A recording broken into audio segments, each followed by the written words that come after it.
好，今日咧就同大家講一個咧，即係同教育冇乜關係嘅一個 topic，就係講買樓啊。其實咧呢個都係一個意外地發現，原來 Flash 度好多人睇，同埋好多人俾 feedback 嘅。咁啊，今日又姑且講講。好啦，咁其實咧，我父母咧就同我好多個佢哋嗰代嘅香港人都一樣嘅，就中意買樓。咁我細個嘅時候咧，都係住自住樓嘅。咁細個我都提過以前啦，即係家境唔好嘅就住唐樓。咁但到我爹哋發跡之後咧，佢都唔係買樓嚟自住嘅，買一樓係愛嚟做商業嗰啲樓嘅。咁樣咧。就變成我哋一路都住唐樓，住到我好大個，直至到嗰陣時收購咗之後啦。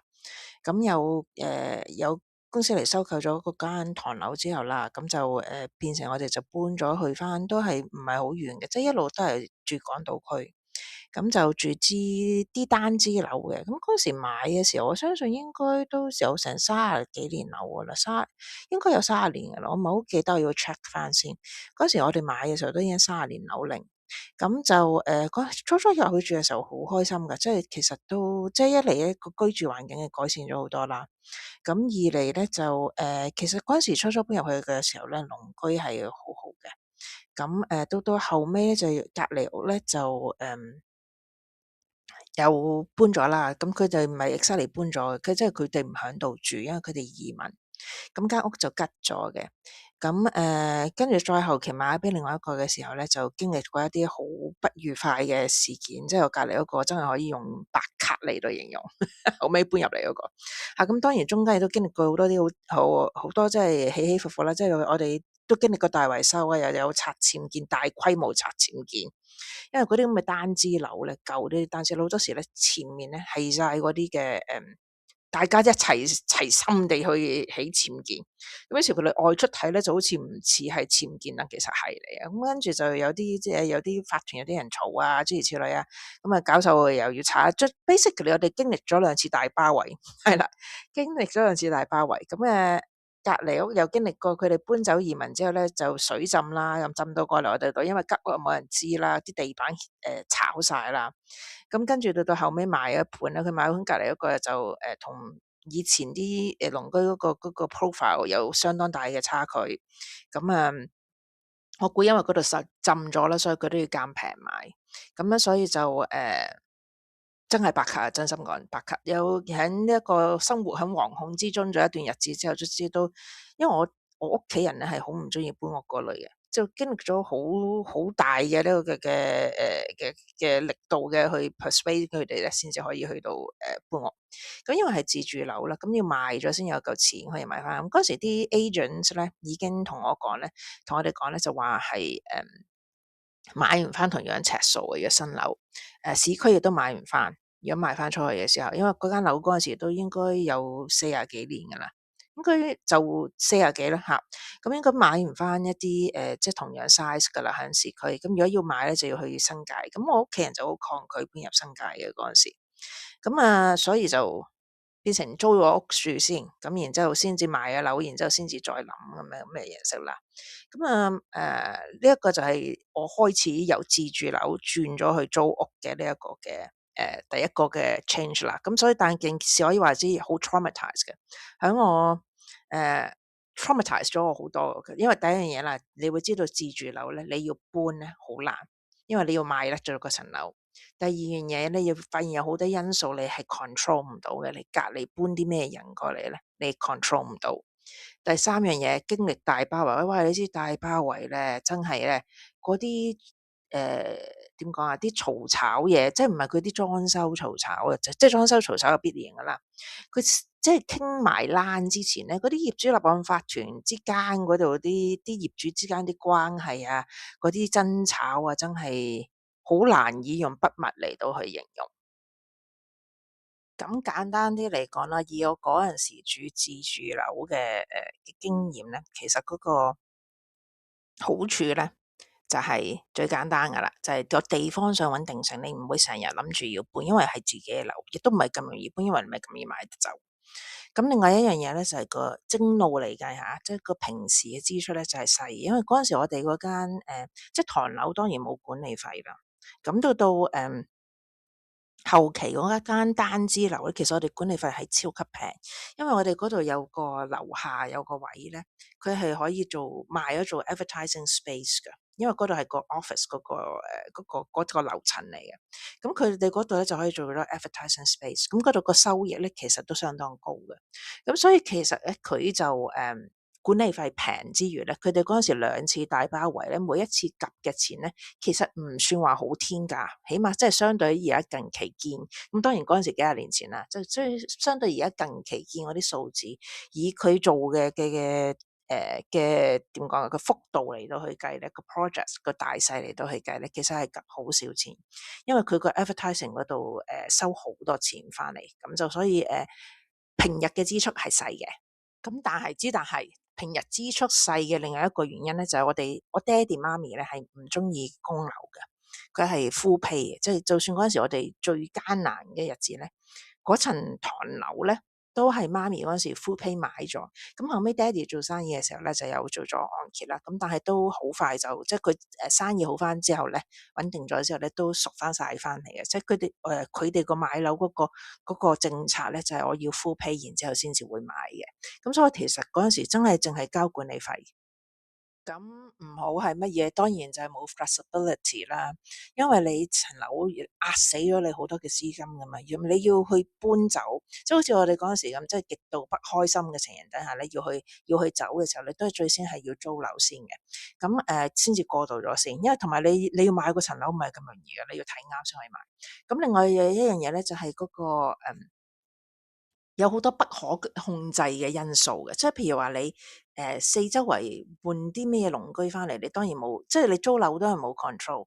咁但係你自住樓咧嘅話咧，你如果你嗰啲變數出現嘅時候咧，你想搬就唔係咁易，其實都係冇 flexibility，加埋一啲你根本住屋上面咧就已經有好多唔可以 control 嘅一啲嘅 factors 嘅時候咧，你嗰一樣嘢咧，就變成一個幾 level 嘅 combination 嚟啊！即係你好容易變成困死咗喺一個唔開心嘅一個嘅環境度咯。好啦，今日嚟到租樓嘅日子啊，咁啊嗰間自住樓未賣出啦，咁我哋就開始租樓啦。咁就租多翻港島區嘅，其實就個環境比之前自住樓仲要好添。咁所以其實啲人話咩？公平個租咧，其實唔係一定嘅。我覺得喺嗰陣時，講緊係十幾年前都已經唔係嘅啦。咁我哋租樓其實嗰個環境係好過晒我哋嗰陣時自住樓個環境嘅。咁但原則上嚇，即係原則上係好好多，因為個 area 都好好多嘅。咁但係咧嗰間樓咧住落之後咧就有啲 issues 嘅。嗰個 issue 咧就係個外牆滲水嚴重，係啦。咁呢一個咧都係某發展商就唔會開名噶啦，某一啲年期嘅樓嘅一個特性嚟嘅。咁嗰陣時我有個學生咧係做啲 engineering surveyor 嘅，咁 it so happens 咧，佢又係做過嗰間樓嘅發展商，就當然唔係佢負責起嗰間樓啦。咁佢就話有好多嘢唔方便同我講，但佢只係一望嘅時候，佢話你呢啲冇得搞。佢係話冇得搞，佢即係講冇得搞，係啦。咁即係大家心照啦，唔知咩原因啦。咁好啦，咁到再後期啦。咁就因為即係爹哋嘅狀況啊，諸如此類，有好多私人原因啦，咁就搬咗入去大西北嘅。咁我就住過大西北。咁我其實你問我覺得大西北好 OK 嘅，住起上嚟其實係舒服嘅。咁但係當然就因為嗰時就後生啦，都仲係後生，40幾啦，咁就冇乜嘢要去成日要去睇醫生，嗰啲貓仔都後生啦，咁所以就其實大西北係一個好 feasible 嘅一個嘅 option 嚟嘅，即係一個幾舒服嘅一個嘅 option。咁再到後期啦，咁又再搬，即係搬過幾次樓啊！我都租咗10幾年樓，其實都搬過幾次。咁第一次搬係完全因為業主冇加我租，唯一一次加租就係我臨搬嗰次加租咧，就其實佢想收翻層樓翻嚟俾個女住。咁跟住第二間又係業主冇諗過要加租，咁耐以嚟都冇加過。咁我就係住咗幾年，之所以走就因為又係對面嗰個屋企嗰個鄰居有啲問題咯，佢啲衛生唔係好掂當，咁所以就搞到後面嗰個垃圾桶嗰度咧好核突啊，咁我頂唔住咪走咯。咁跟住然之後再搬嗰次咧會走咧，其實又係業主冇加租嚇，咁要去搬咧就係因為嗰陣時 Covid 咧就話要打針啦，咁如果要出入商場一定有針紙啦。咁於是乎我都硬食咗兩針噶啦，因為要同阿貓仔出去睇醫生。如果你唔經商場嘅出咧，其實係行遠好多，孭住阿貓仔去睇醫生嘅時候咧就會好辛苦。咁所以咧就因為我哋嗰度嗰個上啲車啲的士唔願上我哋澳元平台，呢個係另外一個 issue 嚇。咁所以就嗰陣時就搬走咗啦，咁啊搬翻出嚟港島區住嘅啦。咁港島區第一間搬走又係隔離屋嘅問題啦，隔離屋好鬼死嘈啦，成日日日幾個鐘演奏級咁嘅大聲地彈琴啦，咁啊頂唔住啊搬啦。咁再加埋因為嗰陣時跟手樓上話要駁散翻佢，因為大爆咁驚好嘈住阿貓仔，咁所以就搬啦。咁跟住再搬嗰間好有問題，嗰間唔係我遇咗咁多間唯一一間極品業主嘅一間屋啦，咁間屋亦都有問題啦。因為 detail 又係唔講啦，間都就係其實全部呢啲都係幾新淨嘅樓嚟，我住嘅時候都係10幾年樓齡嚟嘅，就有啲甚至乎少咗10年。咁跟住就搬咗嚟而家呢一度啦。咁而家呢度其實住得好開心嘅，即係佢有佢嘅 issues，咁即係啲滲水啊、諸如此類啊、倒灌啊、諸如此類呢啲問題一定有存在啊，一定有嘅。咁但係就住得好開心，因為佢近翻我母校，咁所以就好 OK 嘅。咁呢度就20幾年樓齡，咁業主係冇加過我做嘅嚇。咁跟住就要講租樓嘅好處同壞處啦。租樓嘅好處咧，一定係 flexible 啦。你見我都係咧，即係唔開心又可以搬，唔開心又可以搬。我唔怕搬屋嘅，即係如果後生啲嘅時候，即係個腰冇乜事嘅時候咧，我唔怕搬屋嘅。所以咧，其實我覺得個 flexibility 係好適合我嘅。咁另外一樣嘢就冇乜大嘅 surprises，即係因為咧，如果你譬如話你隔離。起碼係一啲你可以 handle 得到嘅 surprises 咯，我覺得如果租樓嚟緊，因為你永遠有條出路嘛，可以走。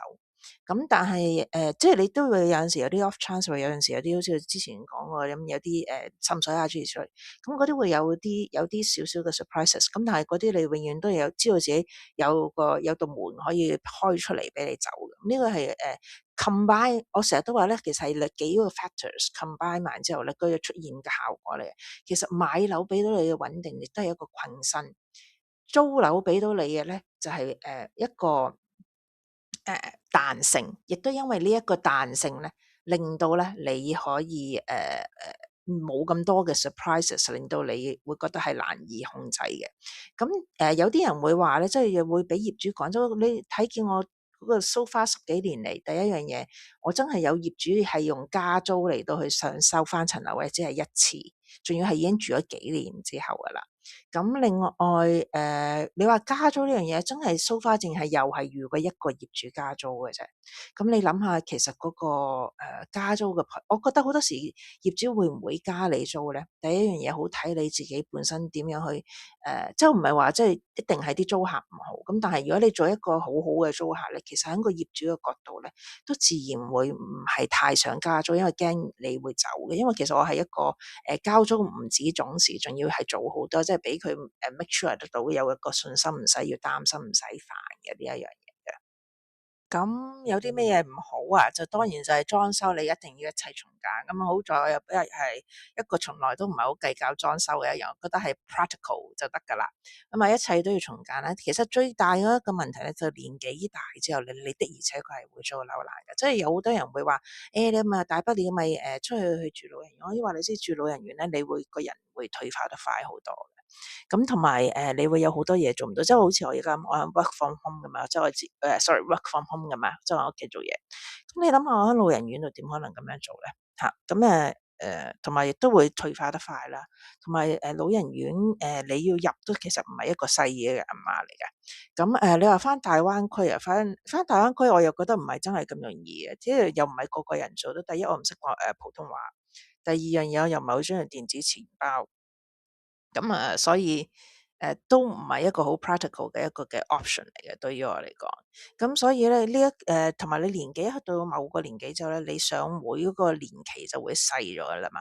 咁所以其實有好多嘢要去諗咯。咁所以就 that's why 咧，租樓對於我嚟講個最大嘅問題，反為係我隨住我而家年紀大之後咧，會驚難租啦。咁今日因為呢個 video 已經好長，我下次先講今次揾樓同埋買樓嘅經過。